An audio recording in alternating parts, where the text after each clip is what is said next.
Good morning students. Class 12 electrochemistry का ये हमारा 8th लेक्चर है और आज हम क्या पढ़ने वाले हैं? Application of Nernst equation. ठीक है, नर्स इक्वेशन पढ़ चुके हैं। एप्लीकेशन कहाँ नर्स इक्वेशन का यूज करते हैं, तो देखिए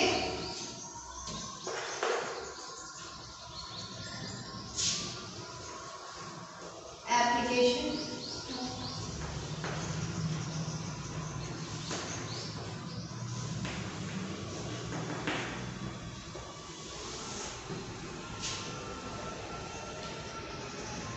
Nernst equation. Application of nurse पहला ये होता है, फर्स्ट हम निकालते हैं calculation of equilibrium constant. Calculation of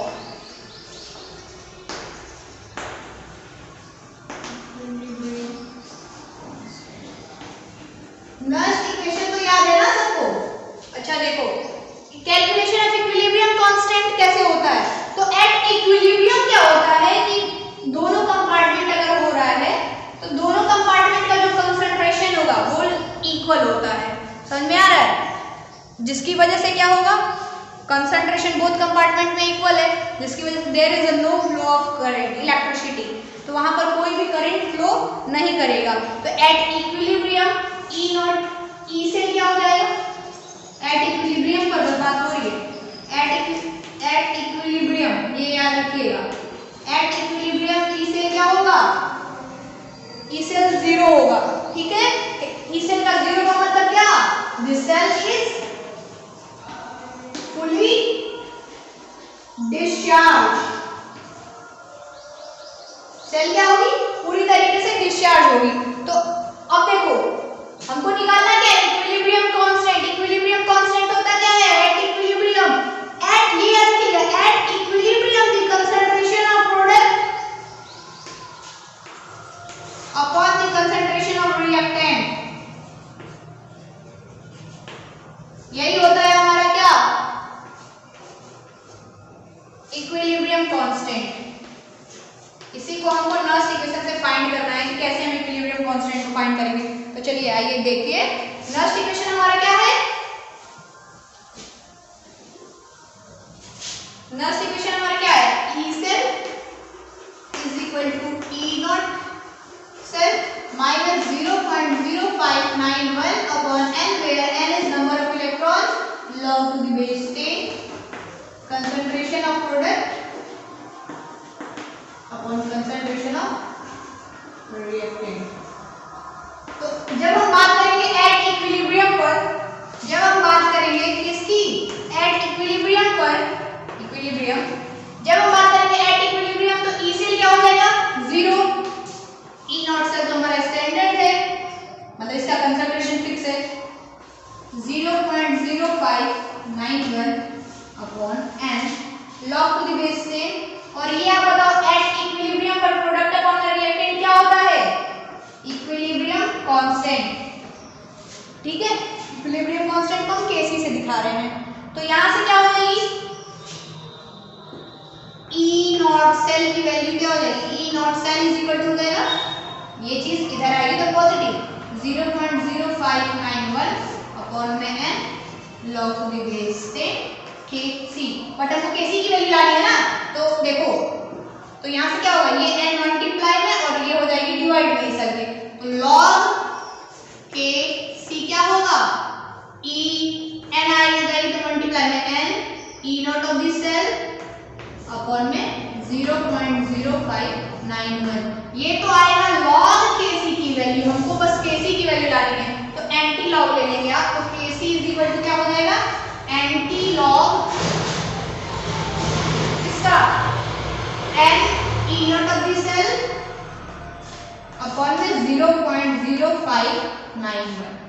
ऐसे आप Kc की वैल्यू फाइंड करेंगे। मतलब देखो नर्स इक्वेशन का यूज करके हमने क्या निकाल दिया? इक्विवेलेंट कांस्टेंट निकाल दिया। अब हम आते हैं वर्क डन। वर्क डन पर बात हम कर चुके हैं, वर्क डन वाली बात। वर्क डन हुआ क्या? चार्ज इनटू पोटेंशियल, ये एप्लीकेशन हम पहले बता चुके हैं। वर्क डन क्या होगा? Charge into potential. चार्ज क्या होगा?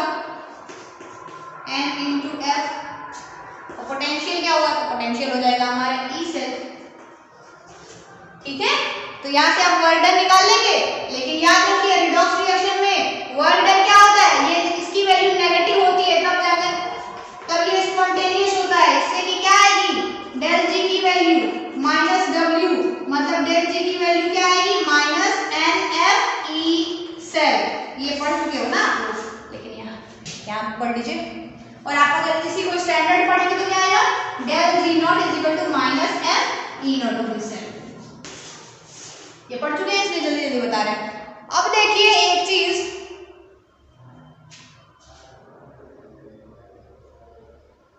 क्वेश्चन हम देखेंगे इस पर कि क्वेश्चन कैसे हैं, हम सॉल्व कैसे करेंगे। नर्स इक्वेशन पर क्वेश्चन आते हैं, बहुत इंपॉर्टेंट है। नर्स इक्वेशन पर क्वेश्चन आते हैं।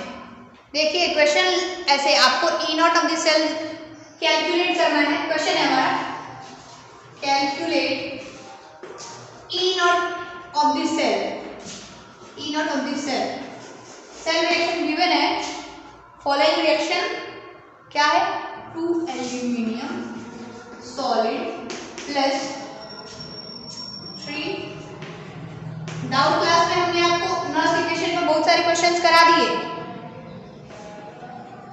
तो यहाँ पर हम जल्दी जल्दी चलेंगे। 0.1 मतलब सॉल्यूशन चेंज हो रहा है,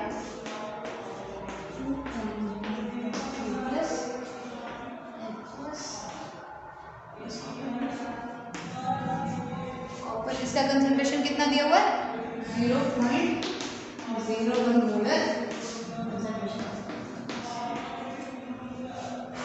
देखिए क्या है, ये हमारा सेल रिएक्शन दे दिया है, E not of the cell पूछ रहा है क्वेश्चन में, और गिवन क्या है, गिवन है E not of the cell, E cell given है, ई सेल दिया हुआ है 1.98। अब इसको हमको सॉल्व कैसे करना है, ठीक। नर्स इक्वेशन का जो कैलकुलेशन कैसे सॉल्व करते हैं ये तो हमने बता दिया है। चलो ठीक है, देखो कैसे करना है। एल्यूमिनियम चेंज हो रहा है, एल्यूमिनियम पे 3+ चार्ज आ रहा है ना, यानी कि लॉस ऑफ इलेक्ट्रॉन हो रहा है। लॉस ऑफ इलेक्ट्रॉन किसमें होता है, ऑक्सीडेशन, यानी कि एल्यूमिनियम का क्या हो रहा है, ऑक्सीडेशन। वैसे ही कॉपर 2+ चेंज हो रहा है कॉपर में, 2+ कॉपर। अच्छा देखिए यही पर देखो, एल्यूमिनियम चेंज हो रहा है एल्यूमिनियम पर 3+ में, यानी कि इलेक्ट्रॉन लूज किया होगा। वैसे ही कॉपर 2+ किसमें चेंज हो रहा है, कॉपर में, यानी कि 2 इलेक्ट्रॉन एक्सेप्ट किया होगा, तब जाकर चेंज हुआ होगा किसमें, कॉपर में। तो किसका ऑक्सीडेशन हुआ, इस लॉस ऑफ इलेक्ट्रॉन का ऑक्सीडेशन होता है ना, यानी कि एल्यूमिनियम का क्या हुआ, ऑक्सीडेशन, और कॉपर का क्या हुआ, रिडक्शन। तो आप अगर इसको लिखोगे इस रिएक्शन को तो कैसे लिखेंगे, एक और चीज, यही बात थी ना डाउट क्लास में मैंने बता दिया है, जब नंबर ऑफ इलेक्ट्रॉन्स सेम नहीं होते हैं तो कैसे हम बैलेंस करते हैं, तो क्रॉस मल्टीप्लाई कर दीजिए आप, इसमें 2 से इसमें 3 से, जब भी आप करेंगे तो यहाँ पर क्या आ जाएगी रिएक्शन, ये कुछ ऐसे आ जाएगी, 2 एल्यूमिनियम चेंज 2 एल्यूमिनियम पर 3+ 6 इलेक्ट्रॉन।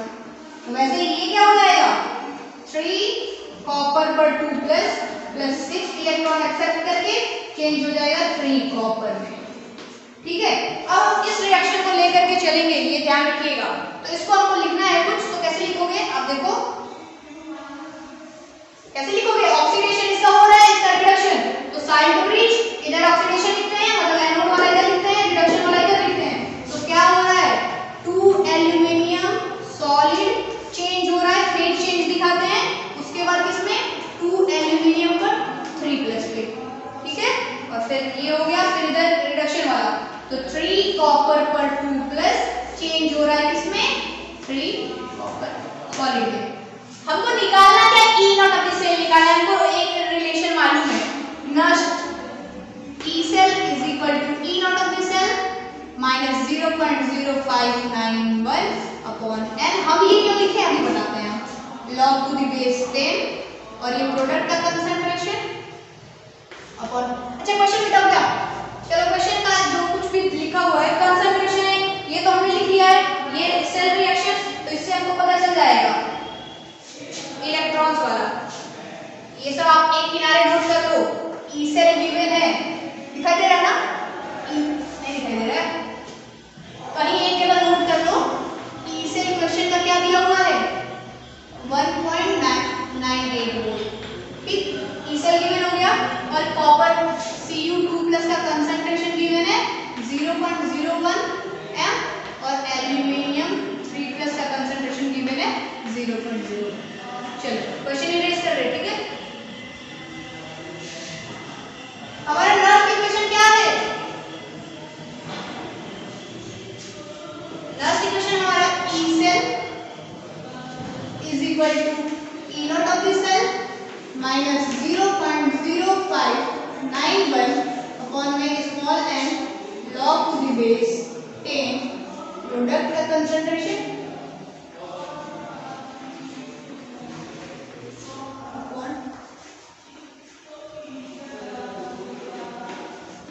रिएक्टेंट का कंसंट्रेशन।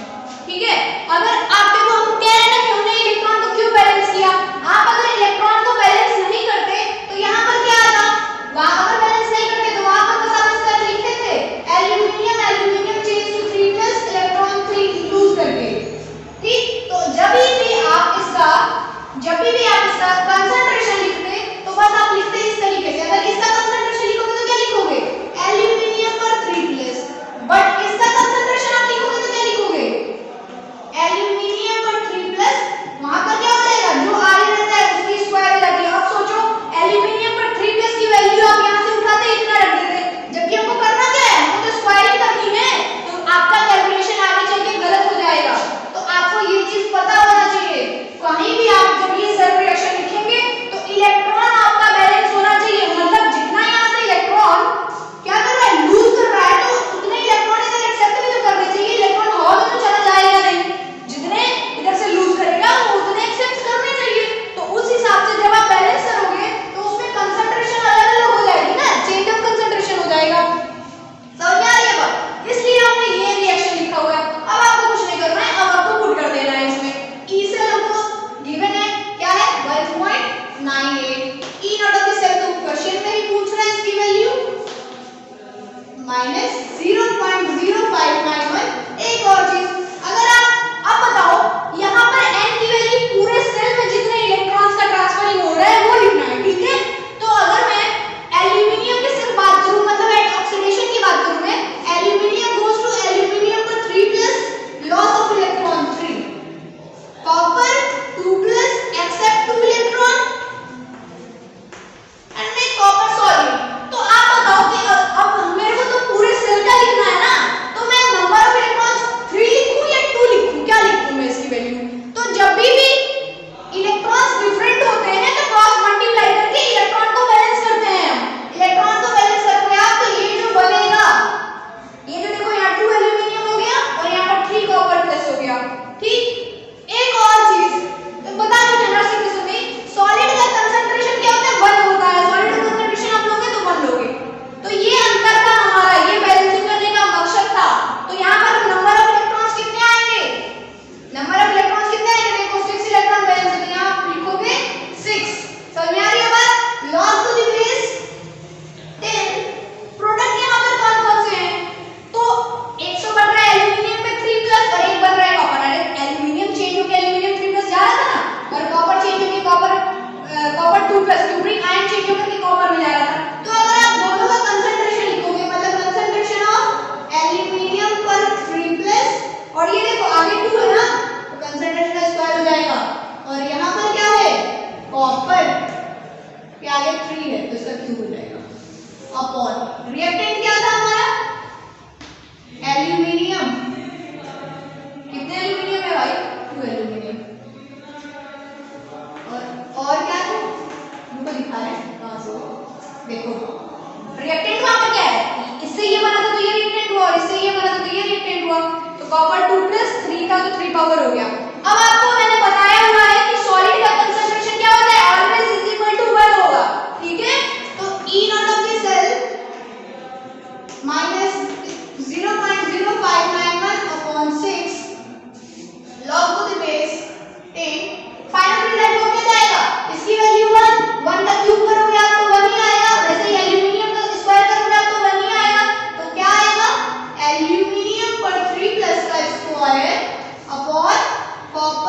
2 plus the Q. तो आप वैल्यू गिवन है ना, अब देखो गिवन है 0.01 इसका है, इसका क्यूब कर देंगे और इसकी स्क्वायरिंग कर देंगे और सारा तो और ई नंबर में सेल भी गिवन है। अब आप आगे कैलकुलेट इस चीज को कर लेंगे, ठीक है। चलो तो ये क्वेश्चन हो गया। अब हमको पढ़ना है फैराडे का law, Faraday's law for electrolytes. Electrolyte के लिए हमको पढ़ना है फैराडे का लॉ। तो इलेक्ट्रोलिसिस आप पढ़े हो ना, देखो 15 मिनट ना अभी टाइम है, पढ़ लेते हैं Faraday law. Faraday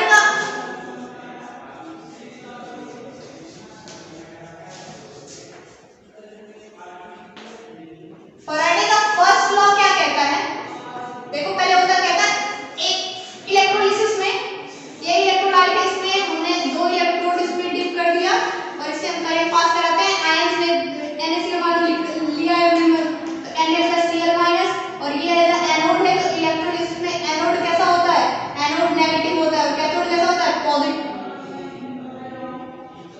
anode positive होता है और कैथोड कैसा होता है, नेगेटिव होता है, ठीक है। तो यहां पर क्या होगा,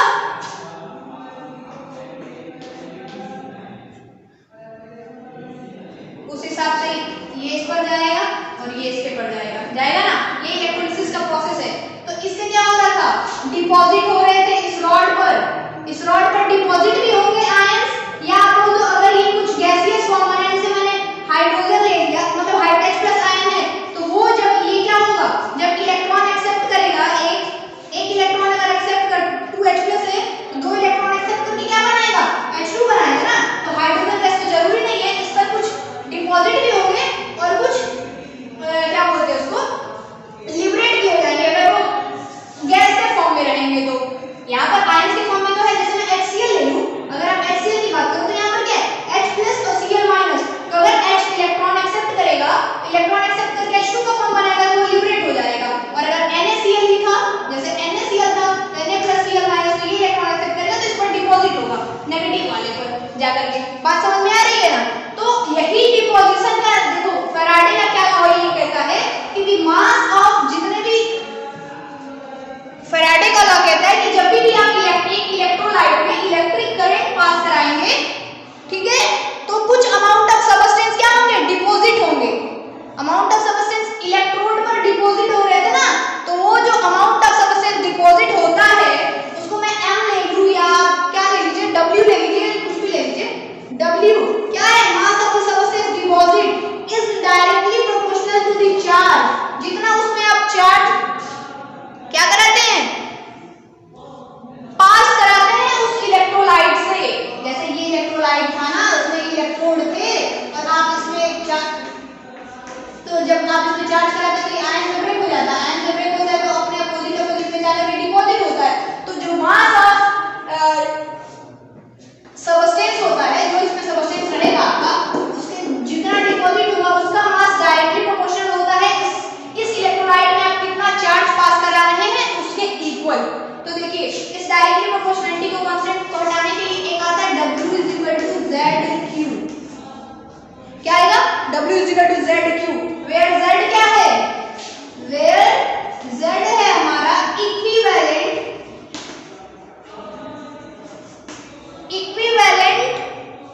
इलेक्ट्रोकेमिकल इक्विवेलेंट, इस तरीके से बोलूंगा, इलेक्ट्रोकेमिकल इक्विवेलेंट। अभी बताएंगे इलेक्ट्रोकेमिकल इक्विवेलेंट है क्या, ठीक है। अब देखो आप जरा Q क्या होता है, Q चार्ज है ना, तो I is rate of change of potential, ये होता है हमारा करंट। तो Q इज इक्वल टू क्या होगा, IT होगा। तो यहाँ से W इज इक्वल टू आप क्या लिख सकते हो, Z into I into T, ठीक, लिख सकते हैं आप Z is equal to I into T। अब देखो Z की भी अब अभी बात करते हैं, Z होता क्या है, इक्विवेलेंट इलेक्ट्रोकेमिकल इक्विवेलेंट होता क्या है, जब आप I क्या है, करंट है, यानी कि 1 एम्पीयर करंट जब आप पास कराएंगे, टाइम कितना, 1 सेकंड के लिए। अगर मैं 1 सेकंड के लिए 1 ampere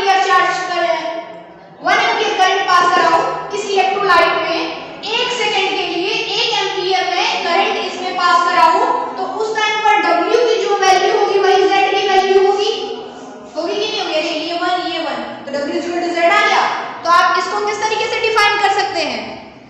electrochemical equivalent can be defined as the mass of substance deposit by pass of 1 ampere current for 1 second. मतलब जब हम 1 एम्पियर का करंट 1 सेकेंड के लिए पास कराएंगे तो उस टाइम पे जितना मास डिपॉजिट होगा वही इक्वल होगा हमारा इलेक्ट्रोकेमिकल इक्विवेलेंट के। अब देखिए Z क्या होता है? इलेक्ट्रोकेमिकल इक्विवेलेंट, ये तो डेफिनेशन हो गई यहाँ से कि 1 एम्पियर का करंट 1 सेकेंड के लिए पास करेंगे उस टाइम पर जितना मास इस इलेक्ट्रोड पर जमा होगी, डिपॉजिट होगी, वही होती है हमारी क्या? वही होती है हमारी इलेक्ट्रोकेमिकल इक्विवेलेंट। ठीक है? अरे भाई फिक्स वैल्यू आएगी ना, किसी फिक्स इलेक्ट्रोलाइट लोगे, जैसे फिक्स इलेक्ट्रोलाइट आप NaCl ले लो, HCl ले लो, मतलब कोई एक फिक्स इलेक्ट्रोलाइट ले लो, तो उसमें जब भी आप 1 एम्पियर का करंट पास कराओगे 1 सेकंड के लिए तो जो अमाउंट ऑफ सबस्टेंस होगा जो कि डिपॉजिट होगा वो भी तो फिक्स आएगा। तो वही हमारा क्या है? कांस्टेंट है इलेक्ट्रोकेमिकल इक्विवेलेंट कांस्टेंट। अब देखिए Z होता क्या है? Z होता है E/F। E क्या है? Equivalent weight. इक्विवेलेंट वेट या इक्विवेलेंट मास, जिसके बारे में आप पढ़ चुके हैं। इक्विवेलेंट वेट क्या था? आप फर्स्ट चैप्टर में पढ़े हैं, इसी चैप्टर में पढ़े हैं। मोलर मास अपॉन में x, वेयर x क्या थी या n बोल दीजिए। n क्या थी? एसिडिटी बेसिसिटी के लिए भी था, या आप बात कर सकते हो कितना चार्ज आ रहा है। जैसे मैं बोलूं कि वो सल्फेट, मतलब ये इलेक्ट्रोलाइट मेरा कॉपर सल्फेट इसमें सॉल्यूशन है, या NaCl, तो यहाँ पर क्या होगा? Na+ और Cl- कितने चार्ज की ट्रांसफरिंग हो रही है? 1 की ना, तो यहाँ पर n की वैल्यू क्या होगी? 1। उसके मोलर मास में आप किसका डिवाइड करोगे? 1 का, तो आपको इक्विवेलेंट मास पता चल जाएगी। और उसके बाद ये आता है फैराडे कांस्टेंट। फैराडे कांस्टेंट क्या होता है? तो 1 मोल इलेक्ट्रॉन में जैसे आप 1 मोल इलेक्ट्रॉन ले लिए, 1 मोल इलेक्ट्रॉन का मतलब क्या? 6.022 × 10⁻23 इलेक्ट्रॉन्स आप ले लिए। उतने इलेक्ट्रॉन में जितना चार्ज क्रिएट होगा वही होता है 1 फैराडे। तो एक इलेक्ट्रॉन का चार्ज फिक्स होता है बच्चा, तो 1 मोल इलेक्ट्रॉन का भी चार्ज फिक्स होगा। ठीक है? तो उसकी कुछ वैल्यू, तो इस 1 मोल इलेक्ट्रॉन का जितना चार्ज होता है उसको हम बोलते हैं फैराडे। ठीक है? तो 1 फैराडे की वैल्यू लगभग कितनी होती है? 96500 क्यूब। 96500 क्यूब के बराबर 1 फैराडे की वैल्यू होती है। तो Z की वैल्यू आप लिख सकते हैं 96500। अब देखिए यही हमारा सिंपल सा था फैराडे का फर्स्ट लॉ, क्या कि the mass of deposit of substance, मतलब सबस्टेंस का जो डिपॉजिट होने का मास है वो डायरेक्टली प्रोपोर्शनल होगा इसमें कितना हम चार्ज पास करा रहे हैं इस इलेक्ट्रोलाइट से। अब हमारा सेकंड है कि ये देखिए, ये बात एक इलेक्ट्रोलाइट की बात थी, ठीक? और हमारा सेकंड ये कहता है कि जब हम एक से अधिक इलेक्ट्रोलाइट्स लेते हैं, आप 2 ले सकते हो, 3 ले सकते हो, 4 ले सकते हो, वो बात आपके ऊपर डिपेंड करती है। जब भी हम, तो हमने 2 ले लिया, एक मान लेते हैं हम कॉपर सल्फेट का लिए CuSO4, और हमने ले लिया एक कुछ नहीं ZnSO4। ठीक है? हमने 2 इलेक्ट्रोड डिप किया, लेकिन इसमें कंडीशन क्या है कि जब भी हम एक से अधिक इलेक्ट्रोड लेंगे बट पास कराएंगे इनको एक सीरीज से। अरे इसको पास नहीं, इसको हम कनेक्ट कराएंगे एक सीरीज से। सीरीज का मतलब क्या है? इसको सर्किट कनेक्ट कर दीजिए। ठीक है? या तो इसको ये बोलेगा कि आपको सारे इलेक्ट्रोलाइट में सेम करंट फ्लो करना चाहिए, या ये भी बोल सकते हैं सेम करंट ना लिख करके ये आपसे कहते हैं कि इसको सीरीज में कनेक्ट किया गया है। ठीक है? तो सीरीज में क्या होता है? हर जगह इक्वल चार्जेस आते हैं ना। तो देखिए, तो इसमें क्या होगा कि फैराडे का सेकंड लॉ कहता है कि जब सेम क्वांटिटी ऑफ चार्ज आप पास कराते हैं डिफरेंट इलेक्ट्रोलाइट से, तो जो हर एक अलग-अलग सबस्टेंस का डिपोजिशन है, मतलब इसमें कॉपर डिपॉजिट होगा, इसमें जिंक डिपॉजिट होगा, समझ में आ रहा है? तो जो हर एक सबस्टेंस का अलग-अलग इलेक्ट्रोलाइट का जो डिपोजिशन है वो डायरेक्टली, अच्छा इसका आप लिखोगे तो क्या लिखोगे?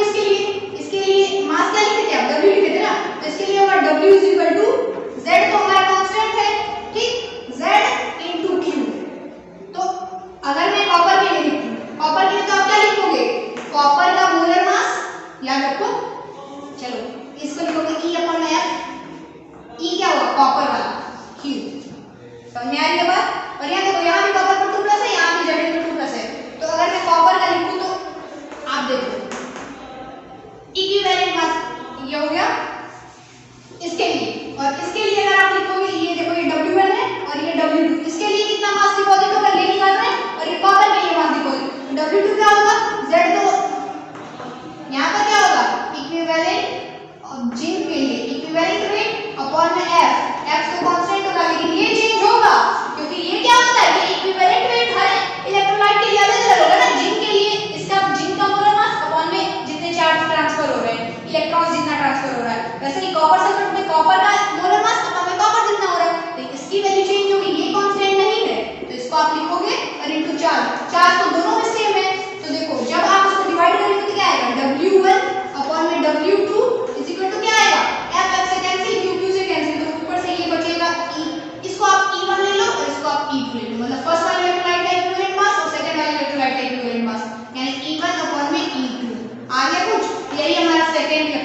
सेकंड फैराडे लॉ कहता है। सेकंड फैराडे लॉ कहता है कि when the same quantity of charge is passed through different electrolyte, then the mass of different substance, the mass of ये हमारा mass है W1 and W2, the mass of different substance deposit at the respective electrode, अपने respective electrode पर वो will be in the ratio of their equivalent mass। तो देखो इनके equivalent mass के ratio में आ गया, ठीक है। और इसकी वैल्यू आप क्या लिखोगे, आप इसको इस तरीके से भी लिख सकते थे 1 is equal to E1 upon में 96500 Q, और यहाँ पर भी आप लिख सकते थे W is equal to E2 96500 Q। 96 इससे ये कैंसिल हो गया, इससे ये कैंसिल हो गया, बचा क्या W, तो यही बचा ना। तो ये हमारा हो गया क्या, W1 is equal to W2, ये हमारा हो गया फैराडेज सेकंड, हो गया। इसके लिए एक और है गैसियस, लंबा हो जाएगा, देख लो गैसियस के लिए क्या होगा, सेम यही फैराडे का लॉ रहेगा, इंपॉर्टेंट है गैसियस का। जैसे हमने बात की था ना हाइड्रोजन का, ये तो डिपॉजिट हुए लेकिन कुछ हो जाएंगे जो लिबरेट हो जाएंगे, जैसे गैस H+ का रहेगा तो वो रिड्यूस होगा तो क्या होगा, वो हाइड्रोजन गैस बनाएगा तो लिबरेट हो जाएगा। तो गैस के लिए क्या रहता है, सेम जैसे आपने पढ़ा था W is equal to Z upon E upon 96500 और Q। तो आप इसके लिए अब क्या हो जाएगा, V is equal to V equivalent upon में 96500 into Q। कभी कभी सीधे चार्ज भी दे देगा, और चार्ज मान लीजिए कहीं नहीं देता है, आपको करंट देता है और टाइम देता है, तो फिर आप क्या करोगे, V eq upon में 96500 into I into T, charge यही होता है ना। Where V equivalent है क्या, तो जैसे वहां पर आप इक्विवेलेंट मास पढ़ रहे थे डिपॉजिट वाले के लिए, तो लिबरेट वाले के लिए आप इक्विवेलेंट वॉल्यूम पढ़ेंगे और कुछ नहीं है। V is the volume equivalent. इस पर हम नेक्स्ट लेक्चर में क्वेश्चन सॉल्व करेंगे, ठीक है। Thank you.